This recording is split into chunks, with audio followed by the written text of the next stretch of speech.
La télévision utilise les ondes radioélectriques pour envoyer du son et des images. Des émissions sont aussi acheminées par le câble ou par le satellite. Le son est capté comme pour une émission de radio. Pour les images, une caméra de télévision balaie l'image en une série de lignes qui sont enregistrées plusieurs fois par seconde et converties en signaux électriques.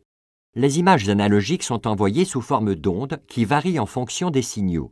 Avec la télévision numérique moderne, les signaux sont envoyés sous forme codée, ce qui permet de transmettre un beaucoup plus grand nombre de programmes dans la même qualité de largeur de bande. Lorsque le signal arrive, il est reconverti en image sur votre téléviseur en parallèle avec la bande son.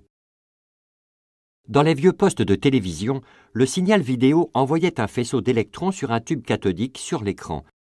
Des électroaimants faisaient bouger le faisceau d'un côté à l'autre pour reproduire les lignes scannées au départ par la caméra. Ligne après ligne, une image animée se créait. L'écran était couvert de luminophores rouges, bleus ou verts. Une image se formait lorsque le faisceau d'électrons venait allumer certains de ces luminophores en laissant les autres éteints. Les écrans des téléviseurs d'aujourd'hui à affichage à cristaux liquides ou LCD contiennent des milliers de pixels dont chacun peut devenir vert, rouge ou bleu. Les pixels des téléviseurs à écran plasma contiennent de minuscules ampoules fluorescentes.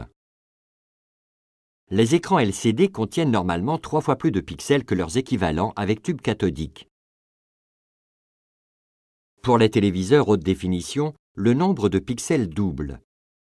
Aujourd'hui, on met au point des téléviseurs à super haute définition dont les écrans comptent 32 mégapixels, soit 100 fois plus que les écrans à tube cathodique. Grâce aux normes de l'UIT, il est possible de transmettre des images d'excellente qualité et des commissions d'études examinent tous les aspects de la fourniture des programmes de télévision, chez vous comme à l'échelle de la planète.